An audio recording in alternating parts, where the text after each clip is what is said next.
Hey, are those pork rinds by any chance? Pork rinds. Pork rinds. Nice. You guys like pork rinds? Love pork rinds. I don't know. I mean, those are two things I love: pork and rinds. And can we fucking cool it with the camera for 1 second? Zoom. Please, Sorry, ciao. zoom. I can't do anything about Okay, the camera. okay. Quick question before I tell my story. Are there what no, other don't go types of back to- rinds are there? There's Hayden, so you many. son of a bitch. You stole my line. Oh.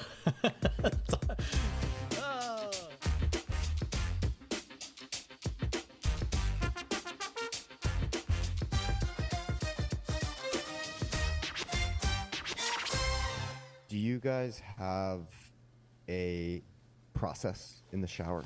Sorry, everybody, for starting off the episode super gay, but what I mean is like, But last week you asked about my Sorry. wiener, and that wasn't gay. no, man, that was just one dude checking in on another guy.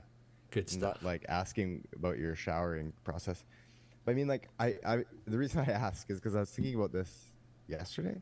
Thinking about I us was in having the a shower, and for some reason, I just had the thought of like, oh, like I do the same. You know, like some people are like, oh, I always put my right sock in first, or I always put my left pant leg in. I was like, oh man, I totally have A routine. like a process. Yeah. I definitely do. I generally go top to bottom, meaning I start Straight with hair. I do hair first, right? And then I'll do like a little face thing, and then, shoulders, arms, and literally just work my way down. That's the general rule. Same with drying. Top to bottom. Same with drying. Oh, same with drying. Oh, Yeah. see, interesting. That's I have a right. drying process as well. And then I have a drying process, top to bottom, but then I do up, down, back, up as well. Get that extra dry. Anyway, that's yeah, me. you don't want to be you don't want to be slipping in wet. What about you, Hayden? Don't you want to be slipping in wet? Hey, what's your shower? Yeah. What's a shower? I roll myself in dirt. I saw the dogs do it, and I thought that's the best way to do it. Get rid of That's the what the itches. dogs do. Dogs do it, and they've been doing it for longer, so why not? No, I'm usually like shower. I'll start with the hair, and if it's like a wash day, I'll leave the conditioner in while I soap the body down. Whoa, time out. Whoa, we're not gonna fly by that. What's a wash day? A hair wash day, sorry. I missed a word out. Got it. Okay, If it's a hair wash day. Okay, yeah. If it's a wash day. Now, Like there was sometimes days where you just stood in the shower. and just you're in the shower, yeah. Wish it was a wash day. Yeah, It's Yeah. just wash a day. soak- It's just a It's soak like- day. sometimes I only want to wash my legs on some days, and I only soak to the yeah. groin down, and that's it. No.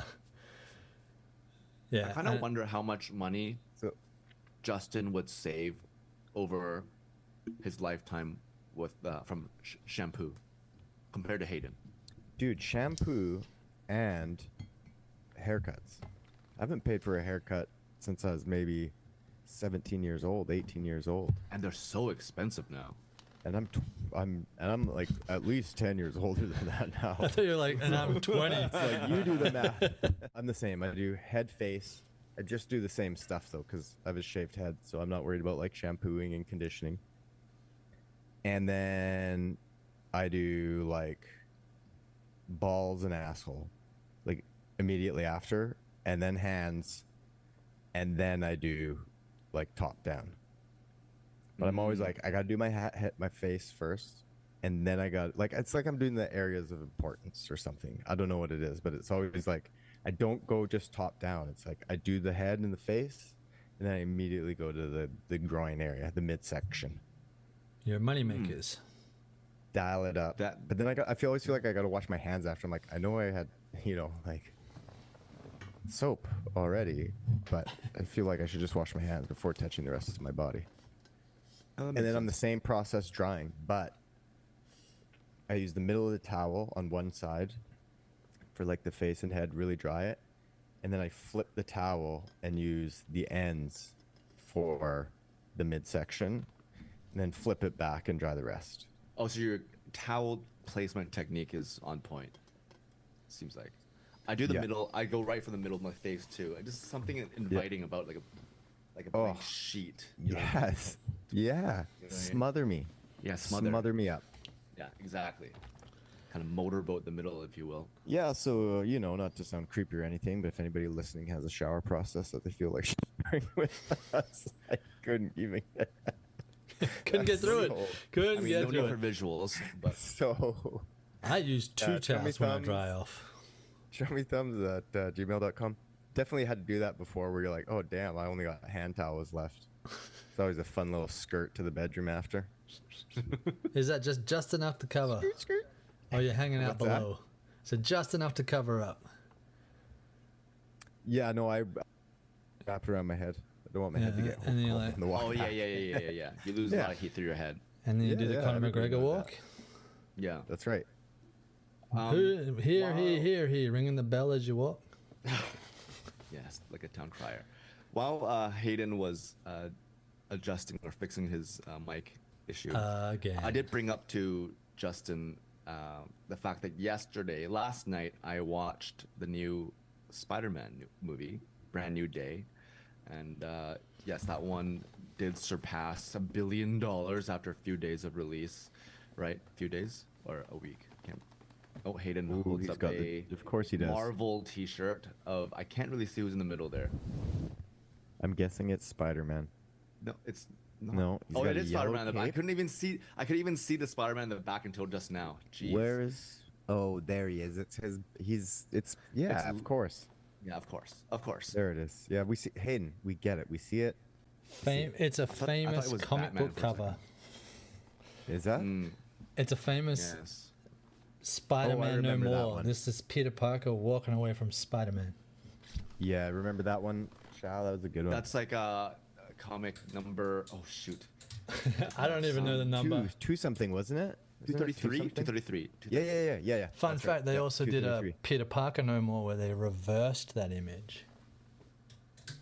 Yeah, that was a bad And- one though. No, we don't. Nobody talks about that one really anymore. But So sorry, continue. Shao, how was it? Was it the best one, or was it? Because I saw on Rotten Tomatoes that it had dropped right. out of the top 10 MCU films. So obviously it got Really? review bombed. Okay, so for me, obviously no spoilers, but I would give it a solid. It's a different scale from the Chummy Thumbs scale, but I would give it an 8.8. It's pretty high in my books. I would give the third one though a 9.1. That's just me. I love the third one, the one just before this one. Just probably because there's a lot of nostalgic factor to it. You see all the different Spider-Men and the villains and stuff like that. That was really cool. I haven't seen that one So yet. before what? I know. That's why I said I got to catch up on Spidey in the chat. I was like, Spidey's Hold on, my did I dude. you haven't seen that one? I haven't did I seen the just- third one. I'm sorry. Did I? Or just the fourth give one. something away? No, I knew that they were in it. I knew they were in it. I was like, I heard rumors all the way up until before it released, and then you couldn't avoid the fact Past that statute they of limitations. It's Yeah. past, Yeah, it's past that's time right. on that. That's like right. two years. Two? No. Oh, that's like it's like 4 or 5 years. I feel like. I feel No. like anything. Let's look this up However while you long I continue. think something is or was away. I know. Yeah, add like 2-3 years. I'll say 4 Like, years. It's always farther. Yeah. Because I know I was still in Hong Kong, but who knows? Anyway, But so this one you went. Yeah. so I got the tickets a few days in advance because because I know it's gonna be a big movie and it's gonna be hard to get good seats. And so I went in there. I like sitting farther back. I was second row from the farthest back, which was K15, right in the middle. So I was really stoked with my seats. And then right when the movie was about to start, there's two gentlemen. Okay, Hayden said 5 years, which I said was 5 years. Thank you. Two gentlemen came and sat behind me. And I felt, a few taps in the back of my seat. And I was like, not enough for me to want to say anything, but I was just kind of hoping that it wouldn't, continue. And they were kind of loud and they were kind of saying the foul language, and there's some kids in the theater, right? So it's a little bit, I was a little bit angsty. I was like, hopefully they won't do this the whole movie. Just when the movie's about to start, 3 girls, teenage girls, come up, and this is when the lights kind of already went dim, and the girls were like, "Oh, sorry, I think you guys are in our seats. We have L15." And then right off the bat, 0 to 10, the guy's like, "You fucking bitch! I bought this seat like 2 months ago. I know where the fuck I fucking bought. Like get out of here." That kind of rudeness to them. I'm like, holy shit. So what the other one's like, "Go get the fucking manager then if you don't believe us." The three girls left. They come back with a staff, and the staff like just looks. Some poor like minimum wage teenager that's like, oh, Yes. fuck. Yes, I it wasn't even a deal with- manager. Yeah. Some assholes. Exactly. I was like, Ooh, oh, yeah. oh god, oh god. And so, the staff asked, "Can I see your tickets?" He was like, and the one that was more rude just kept saying, "I know where I bought my tickets.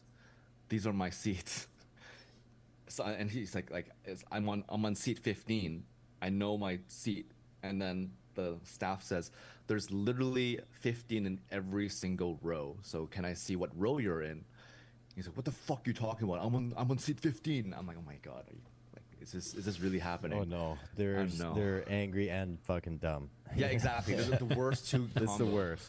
Yeah. Throw in like a 1-2 punch. racist too, and it's like nothing worse than like an ignorant dumb racist. You know what I mean? So let's hold on that. Oh, Oh, this is his yeah. trifecta. Oh, okay, here you go. Buckle up. And then so finally, somehow the staff lady was able to look at their screen or tickets, and then she had her aha moment.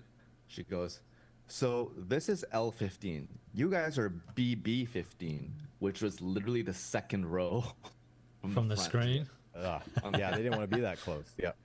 And then you hear the other guys like, "What the fuck? Like, are you fucking kidding me?" It's like, I'm like, "Show me where it is. Show me where it says BB. Show me where it says BB." Like arguing that point, and I'm like, this is not going nowhere. Eventually, he goes, "Show me. Take me there then. Take me there, bitch." Like blah blah blah blah. Very unnecessary language. So the staff said, "Okay, follow me," and then they went down, and that was really cool to see them do the walk of shame. Right? That was Sounds like really this good. staff person like crushed it. By the way. She did crush it. Like, She was kind of kudos had to an that attitude. person. Yes. Had an attitude of like, "You want to fuck with me? You can leave." She did say, "You guys can leave if you want." Yeah, just facts. Hey, Yeah. these aren't your seats. Those are your seats, or you can leave. Those are the three options. It's like you're talking to a child. Yeah. No, Yeah, that's kind it. of how Those are, she did you it. pick. You can move, or you Yeah. can fucking leave. So I do applaud her for that one. Shout out to Metro Town Cineplex staff person. And then, so everything was fine because they were literally the opposite end of me. And during the third act, right when something climactic is about to happen, there's all the build up, there's a speech, there's the music ramping up about to have you know when the beat is about to drop in one of those DJ EDM songs. This is the moment.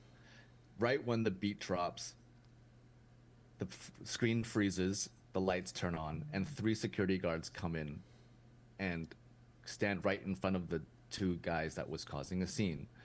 And Oh my everyone's God. like disgruntled and groaning and kind of booing. And then people around us are like, "It's probably those 2 same dudes, right?" And then like, sure enough, it was. And then the security guards just kind of said, "Come on, let's go." I don't really know what they did because I didn't hear anything, but I heard people in the middle said, "Oh, I think they tried to like light a joint or something." Oh my God. in the theater. Okay, credit goes back to those guys. You know what I mean? Yeah. Like, no. So Did you see anybody like? Did anybody go get security? Like, did you see I didn't see anybody in those front No. rows like get up and leave and then come back or anything like that? No. To my knowledge, I was enjoying on my part, I was enjoying the movie because I wasn't affected by them because they're so far away. But so they kind of put up a bit of a fight, and then they started yelling and saying things that were racist that probably I shouldn't say now, and calling people the F word and calling them like retarded or whatever, and then just calling everyone, "You're fucking retarded, you don't know what you're fucking talking about, blah blah blah." And so whatever, okay. And then the guard kind of like didn't cuff them, of course, but like kind of put his hand on his shoulder kind of to guide him out. And the guy did one of these swings, and I guess kind of caught one of the guards with his elbow like around his chest or neck area, and then all I heard was, "You're going down," and then one of the guards just took him down, and then the other guy tackled him, and then his No way. accomplice. This escalated. Yeah, the accomplice just kind of stood there. He doesn't even have his boys back. Someone No, even yelled, "Help your buddy out! Help him out!" But like, you know. Okay, what would you do in that situation if you're with a guy and he's just being a complete douche, and you know he is, but he's your Yes. buddy, and we don't know how good of buddies they were. Like, is a buddy that went to him at the theater. Obviously, if he's like this at a theater, he's probably obnoxious. Yes, very. Just always. Every Yeah. party you go to, he's the one getting in a fight. Or you're getting kicked out of bars. So if you're with one of those guys, but he's your buddy, and that goes down, do you jump in? I'll tell you right now, while you guys are thinking about it, I wouldn't. No, that's hard because it's hard for my, me to imagine because I don't. If my my best, like any of my best friends, let's say anybody I'm really close with, that would be different. I mean, if they were kind of asking for it, I'd be more to try and like stop them. Yes, You know what I mean? Like, yeah, okay, yeah, like we're good, man, it's cool. But if it was like, just getting jumped wrongfully, like, then hell yeah. Yeah, I don't know. I wonder if Hayden would do any of his cop training and fucking The jump in for ones, Radio it in and wait for yeah, backup. back up. I'm just gonna stand here and let it play out. The one time I did do that is that's the only. Well, I've had a couple of street fights, but that's the only time where I jumped in for a buddy was because he was being dumb, drunk, and obnoxious. And I don't know if I've told you that story before, but Oh, here we go. so What better time than now? oh, better time than now. So I had recently vacated my position in the police force, but I still had friends. Oh, Xiao's got snacks. He's like, here we go. Here's a story. Give me some snacks. It's a good thing our microphones don't catch that. Hey, are those pork rinds by any chance? Pork rinds. Pork rind. Nice. You guys like pork rinds? Love pork rinds. I don't know. I mean, those are two things I love: pork and rinds. And can we fucking cool it with the camera for 1 second? Zoom. Please, Sorry, ciao. zoom. I can't do anything about Okay, okay. Quick question before I tell my story. Are there what no, other don't go types back of to it. rinds are there? There's Hayden, so you many. son of a bitch! You stole my line. Oh. Oh. Well, I can cut that, and I'll just go back to my. No. Sorry, No, you Justin. bastard. I'll go back to No, my tell story. your story. Tell your Okay. story. Okay, so We'll I had never just. forget. There's a Canadian angle here as well. So I left the police and I went back to. I had somebody still up at university, and he and I both really liked Nickelback, and they were playing at Sydney. So Whoa, Shao, I don't like your reaction to that. Yeah, Nickelback I was is like, come awesome. on. One of the best Canadian bands. if not the best, no, I'm just kidding. No, There's like, they're definitely not the best, but they're definitely they're the most successful, probably, in terms of sales. You could argue probably, yeah, most successful, but I wouldn't put them up there as. Anyways, I digress. Anyway, Nickelback's good. I agree with you. digress. Marco and Andy just shot a music video for Nickelback like last month. What? I That's know. fucking awesome. Yeah, Nice. I love that they're still doing it. yeah, still kicking ass.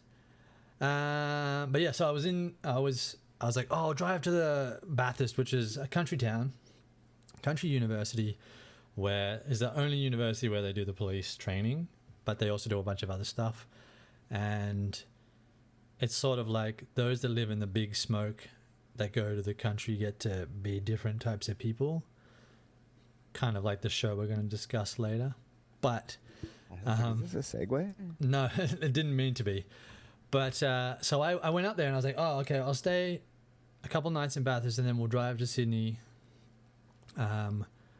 and we'll see Nickelback and whatnot. Anyway, this guy had become, in the year and a half that I wasn't there, he got a freaking, well, he already had a mouth on him, but to know who this guy was, I didn't meet him because I was second year, so I don't show up for orientation week because I've already done it. So I show up a week later.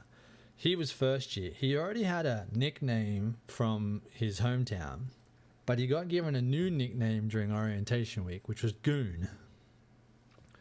Now, Goon in Australia is bagged wine or cask wine. So, Bag of wine. bag of wine. So you can kind of figure out why it was called Goon. He got really drunk during orientation, like really, really drunk on bag wine, and everyone's like, "Oh, Goonie boy, goon bag, goon," and it stuck, and he absolutely hated it. But that was the kind of guy he was. He just got too drunk, super smart, but just got too drunk all the time. And another story that I won't tell now because it's digressing too much is he basically ruined his dream career because of his drunkenness. But this time, he had developed like some bravado-ness, and he was like small man syndrome. He was a little fella, so he liked to bark and cause shit, even though he knew it was going to give him shit. So anyway, we're at the bar, and he was chatting up all the ladies, and he knew all, because it's a small town, you know, everybody knows who's with who. Again, much like the show we're going to talk about. So he was chatting up with some girls, a freaking bird, and security was like, "Hey, those guys are leaving out the front. You're leaving out the side." And he's like, no, fuck it, I don't want to. He's like, "No, they're waiting for you out the front. You are leaving out the side." He's like, "I don't want to deal with any issues that happen outside my establishment. So you're going out the side." And I was like, "For fuck's sake, mate." I was like, "Come on, let's go. Let's go out the side door." We went out the side door. They were so drunk that they didn't realize. We walked down the road, and of course he's like, "Oh, I want a kebab." I'm like, "Why? You've got a free out from getting your ass kicked tonight, mate." But he's like, "No, I want to stop and have a kebab." And he's still running his mouth at anyone that's walking past. Some totally random other stranger was like, "Oh yeah, they don't want to fight you? I want to fight you." And he just jumped him. And I was like, fucking hell. So I had to jump in. No. And Pull him full Nelsoned him, pulled him off, threw him on the ground. I lost my glasses, but they saved me from getting a black eye because I took a punch to the rim and then I had nothing. Got back to his place and he was black and blue because he just got pummeled before I could get to the guy. But I'm just like, dude, you had an out multiple times and you decided to stick around and you still decided to run your mouth, and look what happened. And then we went to Sydney and we're trying to get in the clubs in Sydney and they're looking at him going, "Yeah, nah." Because he's Oh, purple. that same night. Because that's not when we went the next night when we went to Oh, Nickelback. okay. It was funny. We were like, it was in the middle of summer, so we were wearing shorts, and we knew that we wouldn't be able to get into places because you're not allowed to go into a club with shorts on unless you're Right. female. Because female, the more leg they show, you're more likely you're going to get in. And he ran his mouth at the freaking security guard because of that. There were some girls that walked past us wearing short shorts, and he's like, "Motherfucking, you let them in, they got shorts on." No. I'm like, "Dude, shut up. Shut up. Let's Where's go he now? somewhere." How's Goon doing now? I think what's he's Goon up to these I days? think he's a council worker in his hometown. Yeah. So he probably Let's get him makes on the pod. he probably makes arm over fist money, but not what he wanted to do for a career. But good on him. What was his can you share his first nickname before Goon? Do you know what it is? Babbage. And that was Is because that Australian for anything cool? that's his last name. So it doesn't really count Oh. as a nickname. I know, I know. He's Okay. like, "I was already called Babbage." I'm Come like, on. "Dude, that's your last name. It's not a nickname." I knew there might be repercussions of asking that question. So when I started at VFS, and I kind of regret it, but also I don't, is on the first day, you did essentials too, hey Shao? Yeah. On the first day, you meet in the big acting room, and if you're new there, you stand up. There's no order, just you stand up and you give your name, and if you have like a nickname or what people call you. And to this day, I didn't do it, and I regret it because when I moved, only 2 people called me by my name. and that was Kate and my mom. Everybody else called me by my nickname. My bosses, my coworkers, my friends, people I'd meet at the bar, anybody I was introduced to. Some people didn't even know my name. They just knew me as Teabag. And you don't pick your nicknames, people. But and so when I went there, I had that internal struggle if I was going to say that people called me Teabag, and I regret it to this day that I didn't, because were you ready for that? It's a really good icebreaker, but also I was like, I'm in a new place. Like I'm Justin. You know what I mean? But I think I know what. But when I go time back you're talking home, about. sorry, yeah, to finish it. When I go back home, that's what people call me. So for like over a decade, I'm like a nickname on one side or a name on one side in one province, and somebody totally different in another province. I remember that, the big room when you're a new student, you kind of stand up and introduce yourself or whatever. But I think there was another class right after that where smaller, and we got separated, and I think we all stood in a circle, and then you kind of do an action with your name. Do you remember? And mine was this or something. Yes. I did like an X thing. Yeah. But I think I remember you telling people about Teabag, because I remember losing my mind of that nickname, like in that instance. After, yes, but in that initial, like, where you're just standing up in a room with right 100 people you don't know, and everybody looks at you, and you're like, hi, my name is Justin, and I'm here to be an actor. You can call me Teabag. Yeah. You can call me Teabag. My friends call me Teabag. Well, everybody calls me Teabag. You can call me Teabag. You can call me Justin, though, if you want. Like, I wonder how many people would have actually believed that was what your nickname was, though. Or would they have just gone, oh, he's just trying to be cool? And that's the thing. Like, that actually is not at all what I thought, as if people thought that. It was more... It just felt... And this is why I regret it, is because it felt like putting myself in a vulnerable position. But I guess because it's not like, yes, my name is Justin from so and so. Everybody calls me JT or Turnbull or Bull. What is like, and call me Teabag. Like, call me Teabag. You can call me Teabag. It's just weird. So so you've had moments where you think about that moment, hey, like the choice to not or say it or not say it. I would say that, yeah, it's one of those. I would say it's a core memory. Mm-hmm. Like it's not good or bad, but just like, you just hang on to random memories. It must have impacted me in some way of not making that decision, so I hang on to that memory. Yeah, it's a big moment for you. It's kind of like a Sophie's choice or something. It's huge. Sophie's choice. Wait a minute. Speaking of big moments, and Sophie's choice. The title of the last episode of the show that we're doing. No way. That's such a weird coincidence. No way. Now, what a weird thing. What a setup. What a setup. Perfect setup. So, yeah. You're so chuffed we are with that. in part So 2 good. of our deep dive, so to speak, on Netflix's You know who else who made a deep Hunting dive? Wives. It's not really a deep dive, but it's a discussion, let's say. Discussion. And I like that. it's on episode 5, 6, 7, 8. And Who do we appreciate? Hunting Wives. Teabag. Hunting Wives. Teabag. Goon. Go. So for those of you who listened last time, we left off in episode 4 when the cops showed up to, it's not a rally, right? Like a party, and they were going to arrest. It was a wake. Rally. Could have been a rally. It was a wake. We don't know. It was a. I saw only white people there. There's a good chance it could have been a rally. It's true. That's It true. was. It's all in one. It was a 3-in-1. It's a memorial. It was a wake for Abby.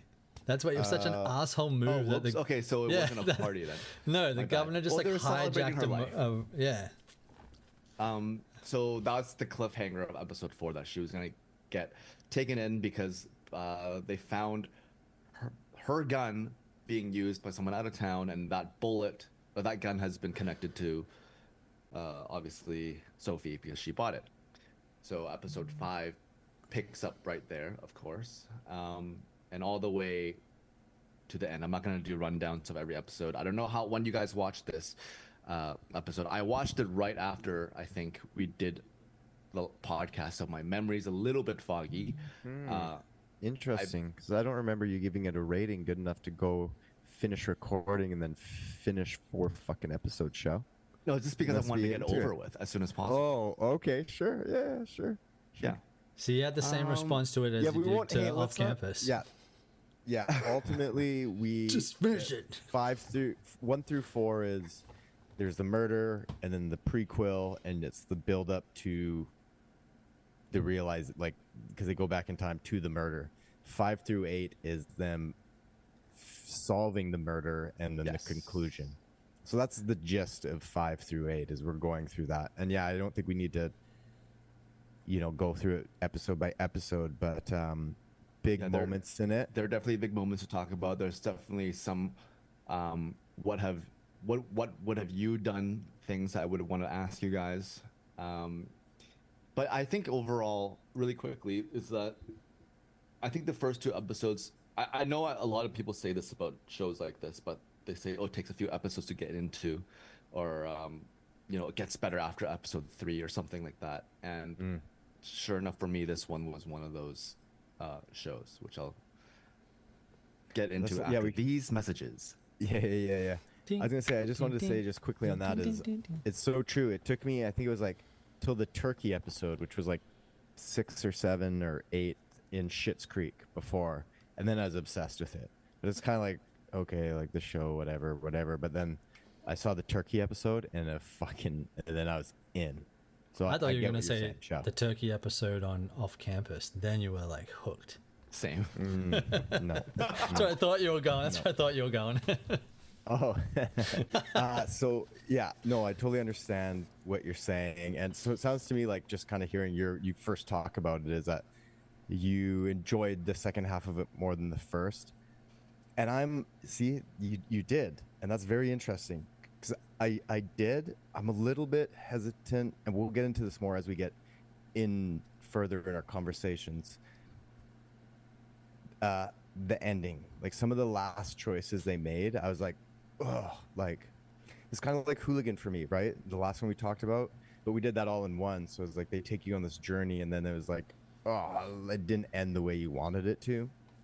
There were some similarities to that for me with this one and feeling that way, but I still thought it was good. But up until that point, I thought they just did a really good job of, we had made predictions about who we thought the killer was going to be. Jill made the most sense. Something weird about her husband. That was a stretch. Anyways, the youth pastor, and then because as we're watching the first 4, we know there's a murder, so we're really watching intently on like, oh, this person seems a bit odd, or this person did this, so right, they're trying to get you to guess who it's going to be, and we have our guesses, and I felt like they did a really good job of incorporating all of those characters into some sort of major moment in the show. And what I mean by that is like the pastor for me, the youth pastor was one for me. And now he ultimately didn't do it, spoiler. But Hayden, you also said like, oh, you felt like there's more to the story than the murder. And it was interesting because you were right. There was more to the story than the murder. And that happened to be the youth pastor. And it wasn't the whole church, but it was like they made it seem like there's all these things linked, but really they're like just kind of there's multiple stories like going on that just so happen to be within the same group of people. And then ultimately, we find out who the murderer is. And I'm really interested to see what they're going to do. You said they're relit for season 2 and season 3, but yeah, so that's kind of like my quick first little like comments on it is I like some of the things they did. Some of the choices at the end, I thought it was just so unnecessary. But Hayden, I'm curious to know what your sort of first thoughts were on it, and what was the point of him answering the door completely naked? So they could use that one liner of Sophie going, he's got a big dick, or whatever she says. Yeah. Yeah. That's the only reason why. Oh my God, you got 2 weapons at me. It's in his contract. Like, it's in his contract. His agents are negotiating. All right, but we need a full frontal scene, like just like a quick second on camera. Like, so what? everybody knows. Yeah. I wonder if that is a contract thing. If you had the equipment, would you be like, manager, agent, please write this in for me? No. So you're saying that you don't have what it takes. No, I'm saying that would be, I wouldn't request anything. I am an actor unless I'm a creator on a show, but if I'm cast to do a thing, you're not requesting anything. I will give my opinion. I will talk about scenes, but to request nudity or something like that seems outrageous. I can't swallow water, apparently. Episode 5, it finally kicked into what the show premised to do, which was a whodunit. I feel like I discussed with you guys last week, I felt like the first 4 episodes weren't, the murder was secondary to the development of characters. To the development of Margot's character, actually. But we finally did get to see glimpses still of Sophie's background, and I mean, ultimately at the very end, she relapses to exactly the same thing that got her arrested in the first place. Like, not in the show, like before the show, like the drink driving, hitting someone. It makes you think, did she not see the first time she hit someone, or did she actively accelerate into them like she did into Kyle? Before I continue, do we think Kyle is dead and done? I know you have this thing where you say if you don't see them after, then they're still alive. But my God, man, spoiler alert, people. She fucking threw him off a cliff. And they showed the body hit a couple of rocks on the way down too. It was like when Homer fell out of the helicopter and just rolled down the hill. Kept going. Because they got it. Because that's what sets up for the next season is they find the body, right? I'm guessing so. But I mean, they got to find the body. Oh my God, we like the ending is what is to talk about. We'll get there. We'll get there. Yes. But so okay, this is just an interesting observation of society that I'm going to throw out real quickly. So we have no qualms about putting a rating on a show and saying why that rating is there. You know, whether it be swearing, violence, nudity, all of that stuff. But when there is something to do with suicide, they have to do the big banner at the start saying this episode contains scenes of suicide. I'm like, why is that any different? That's something that we don't want to see. But we can see many other people get gunned down point blank, and that's okay as long as we put it in the rating. It's just weird to me that's. I think because, like, it's, you know, it's still taboo. I think they're being sent because what are you being? Like, if somebody who's going to take their own life, I think it's maybe that could be triggering. You know, like when I see a rating, murder's not triggering. It's totally different than killing yourself. Killing someone else. That's what I don't get. Like, what's the difference? There's a death by your own hand or by someone else's hand. Why is that so much? Like, I get it. Are you thinking that if you have like intentions to kill somebody, that watching a show would trigger you to do that? No, but a serious question. No. Question. It's more like a Batman situation, right? You saw your parents gunned down in front of you. That's traumatizing. Just watch Batman Begins too. This is awesome. Like literally the last 2 nights. Yeah. So it's like so you as that kind of person could be triggered by any kind of violence. That could be triggering seeing someone murdered in front of you to seeing violence in everyday TV, but they don't preface the show with that. So I'm not saying it's wrong. I was just curious as to why it's like that. There are certain things that they like with off campus, and I know I keep going back to off campus, but they did the same sort of thing when there was the rape episodes. You know, they prefaced like be prepared for that happening.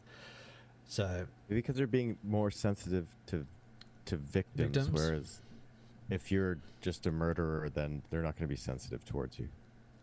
But if you are a rape victim or you have mental health issues and struggle with suicidal thoughts, they want to be sensitive to you. But I get it. You know. I get it. So anyway, back to the show. Yeah. Well, they did okay. So I was a little with the first 4. I liked I was intrigued by the character development, not so much the overall story.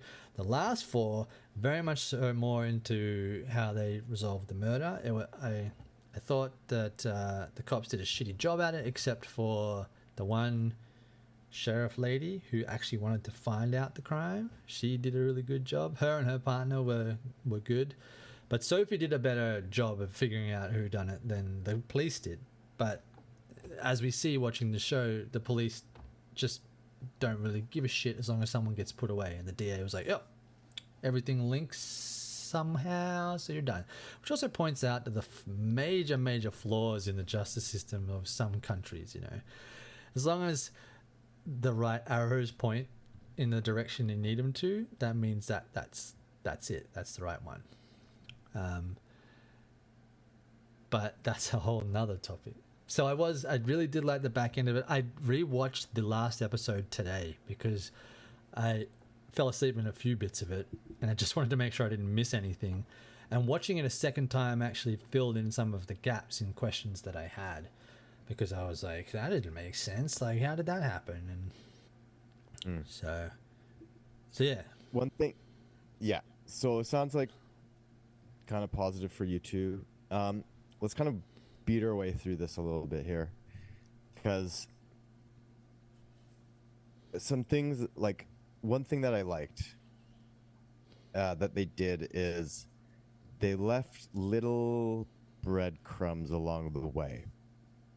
I think it was mentioned in the first 4 episodes, because I believe we did discuss it, is that the only thing that Suarez, remembers, she was the cop that when they went back in time was shot in the head by this Salazar. What did I say? Suarez. Starts with the same letter. I saw. Starts and ends the same. Yeah, see how your mind's working there, but it's going. Said all she remembers from the person that shot her in the head, was that they smelled like vodka and cinnamon gum. And I think it was Hayden, you mentioned in the last episode, like, you know, pay attention to that.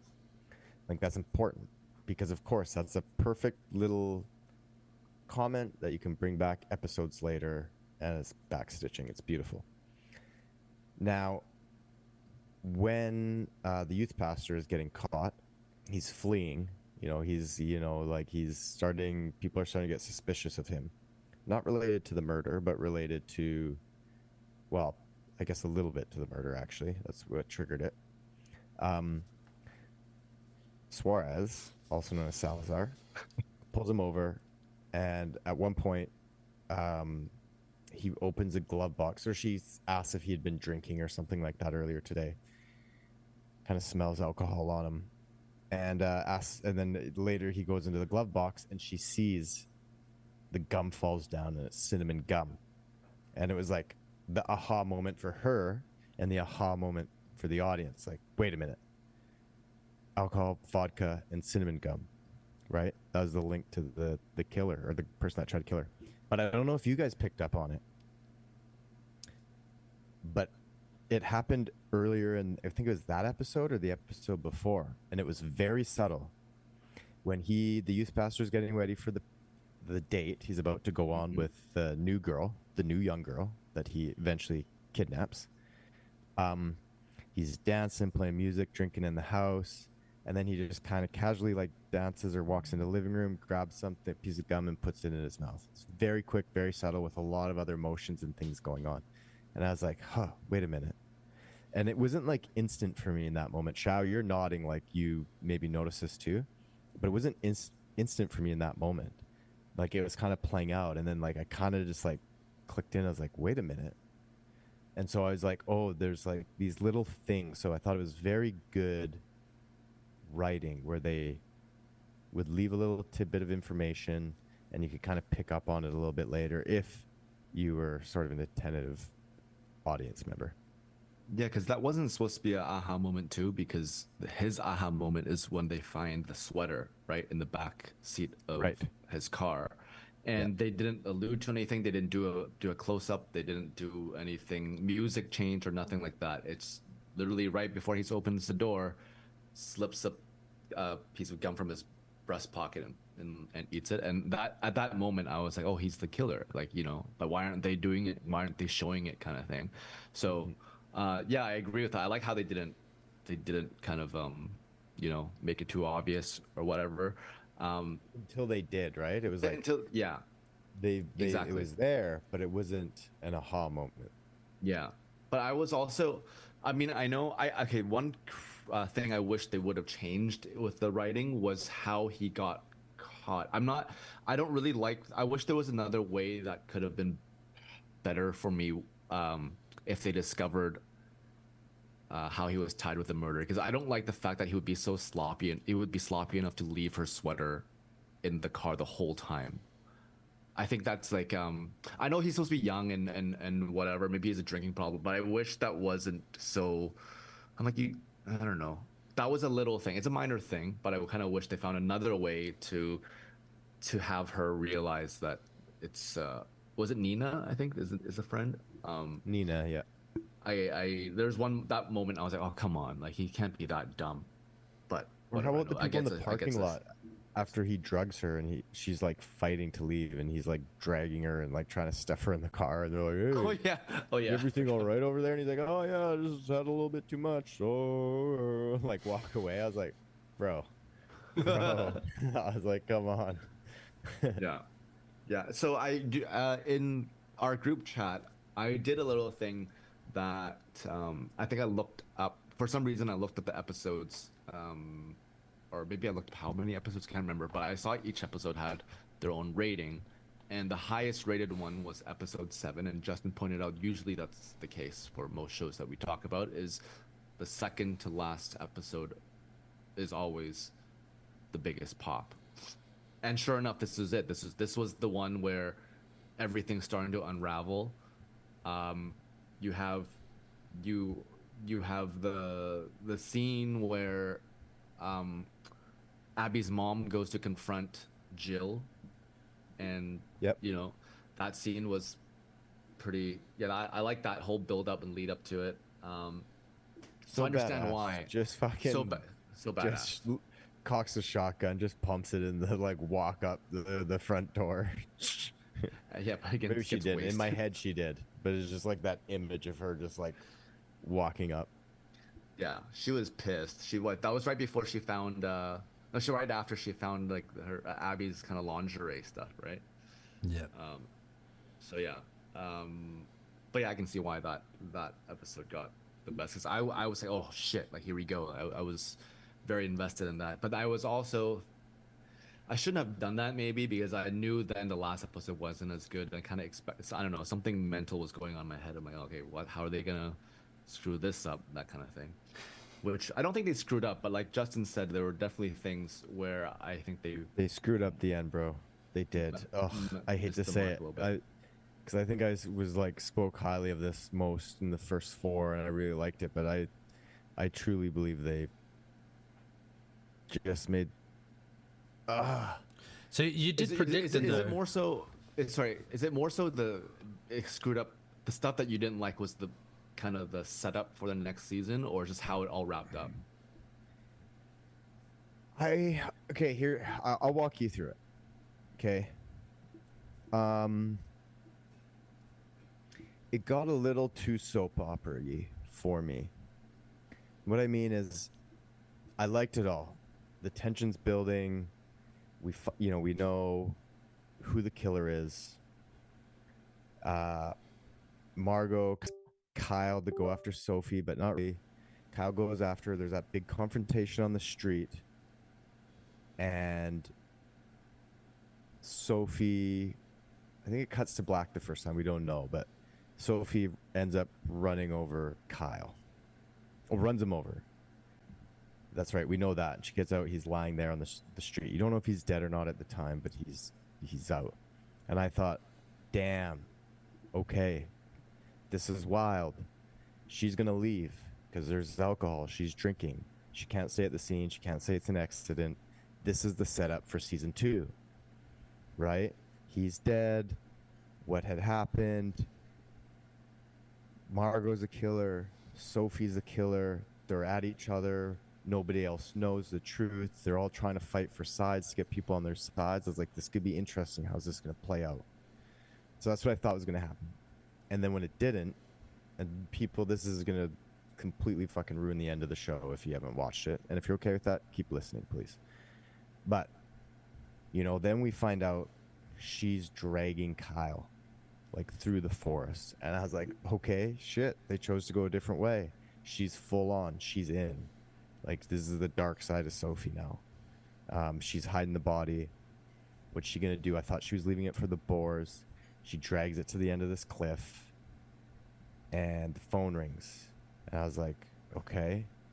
Oh, nice touch. Nice writing touch.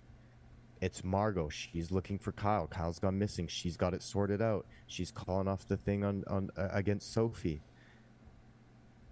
And then they did the accidental answer the phone where she answers it. And I got to be honest, when that was ringing, it was happening, I was like, oh my God.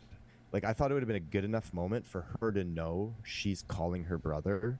Let the audience and her, let that moment be. But then they did the accidental, she answered it. And I was like, oh, fuck, okay. But then she didn't hang up. If you accidentally answered it, why would you sit there and listen to Margot? And breathe. Answer it, hang up, kick the body off, throw it away. And then on top of that, after all the intense breathing, and who is this? Kyle?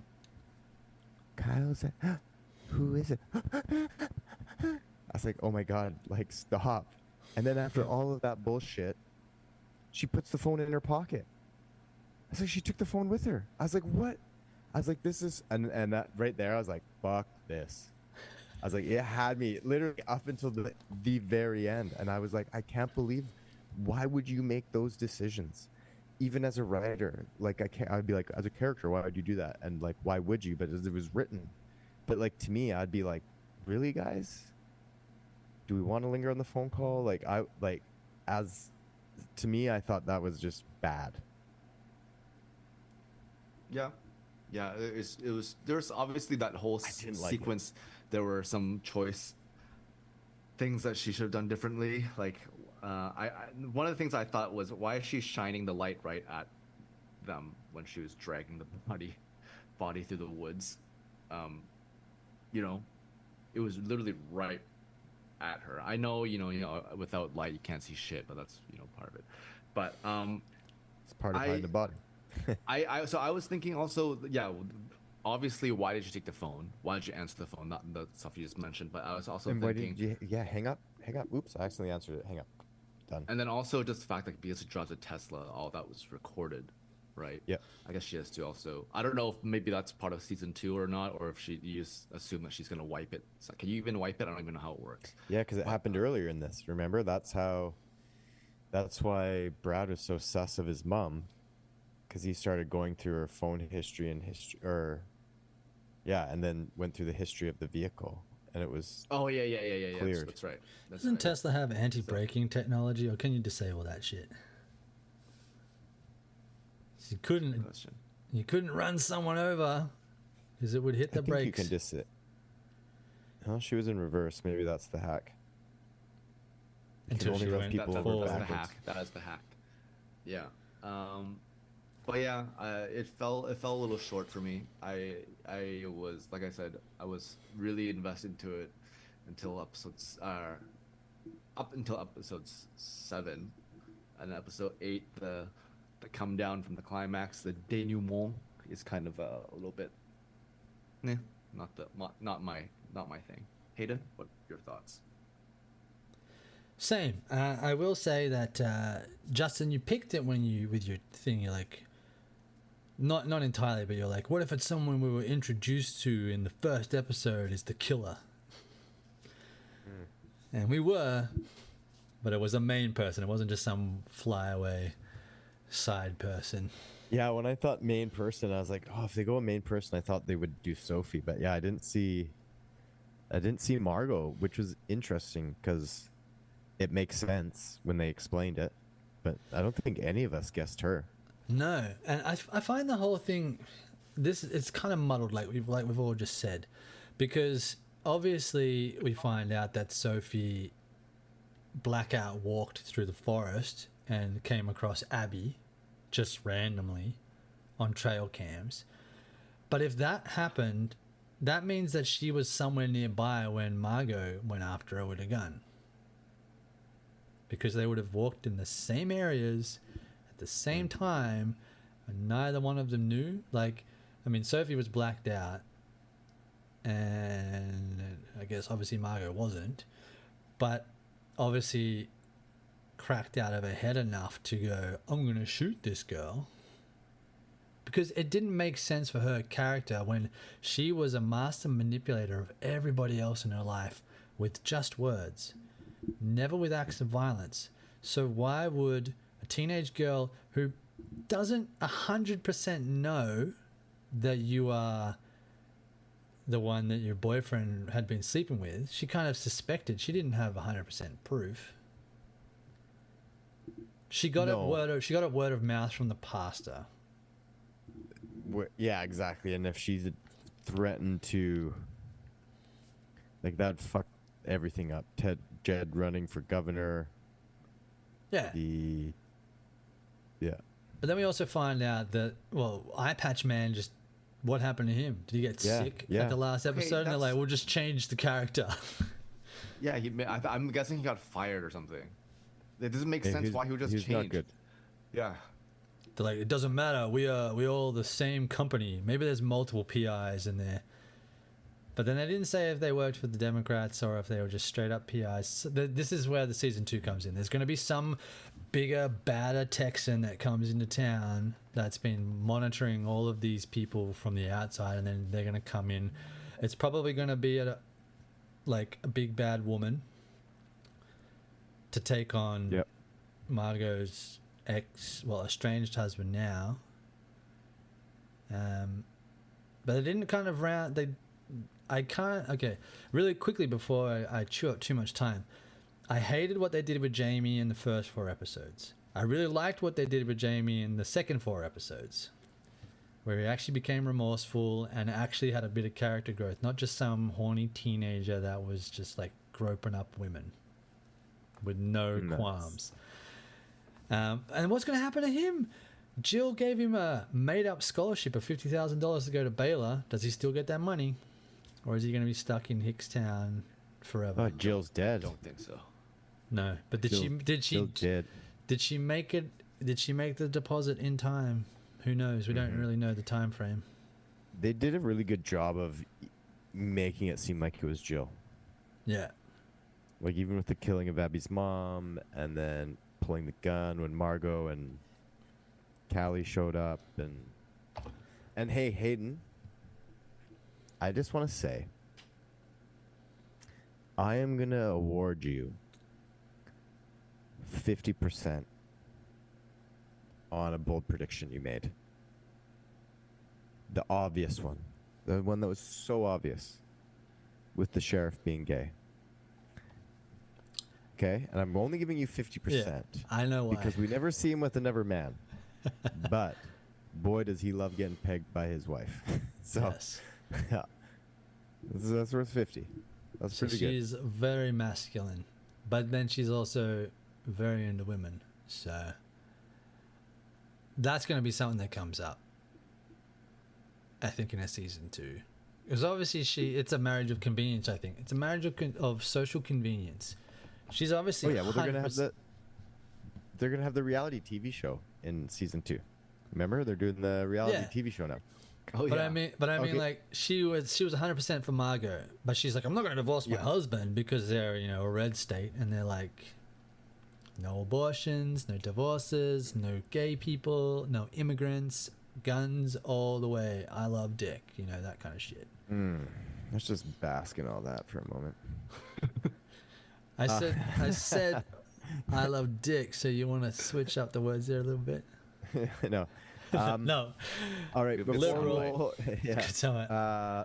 I love. Before we get to our final thumbs up rating for the second half, and then we can tally them for the I don't even remember what I did for the first half. 1.5. 1.5. Less than off campus. So just want to point that out. We anything else about the show that you guys want to, like, whether it's what, not even a what you think, it could be a what you think, or like a what you want for season 2, or if there's anything about this season as a whole or the last 4 episodes as a whole that you want to say, or anything, any kind of final thoughts as we kind of wrap this up and then talk about what we're going to do next week. One thing I just wanted to mention was that I just thought it was hilarious when they had to dress Sophie up like when she was in college, because she looked kind of older than her for me. She had like little pink streaks or something like that, and I don't know, it just didn't work for me. Looked like an old person trying to dress young. Yeah, you know what I mean? Yeah, that's the vibe I got. I don't know if anyone else saw that, but I think overall I got all the things I wanted to say. I do like how the characters and story intertwined. It wasn't too far-fetched. Character development was fine, and I think casting was actually not like pretty good, pretty decent on my point of view. I just remember feeling really the last scene where or not the last scene, but the scene where Sophie confronted Margot at the party, and they had the little sidebar talk with her crazy eyes. You know, Margot's kind of like trying to convince her, like it's okay, like whatever, like her. I thought, generally, I would think. I had a moment in my head, I'm like, is this overacting or kind of, you know, is it? But I kind of liked it. I kind of liked the whole her life is falling apart right in front of her eyes moment, and she's just losing control of everything, and she knows she's about to lose everything, and her kind of psycho eyes. I did like that part for her. So kudos to her. And yeah, I am really curious as to how season 2 is what it's gonna be like in general, because is it gonna be another murder mystery? I mean, this whole thing is kind of based off of that aspect and, you know, character stuff. So I don't know, is it going to be one of those things where they introduce someone else and someone else dies, it becomes like a killing town, or is it going to be one of the this whole thing's going to blow up even more, and then who dies next kind of thing? I don't know, but I'm kind of curious. Like I didn't think I was going to head this way after the first few episodes, but yeah, so I'm just going to jump into the last 4 episodes. I'll do a solid 1.5 thummies. Question to you boys. Season 2. How many times do you think Margot and Sophie are going to hook up together? I hope, yeah, this is the problem. I hope 0. But Short I and also sweet. hope a whole bunch. A whole bunch more. Okay, I'm going to make... I hope they don't. I hope they don't. It depends on how far they want to run with the like erotic thriller thing, you know, and how dysfunctional the two of them are together. I think the fact that she attempted to kill, or she may have killed Margot's brother, might be a little bit of a step too far for anyone to go back. It's like, oh, you framed me for murder? Oh, I killed your brother. Let's make out. Yeah. True. Seems logical. True. Yeah. There's no turning back. Yeah. There is probably going to be flashback scenes, though, of them doing it. So I don't know if that counts.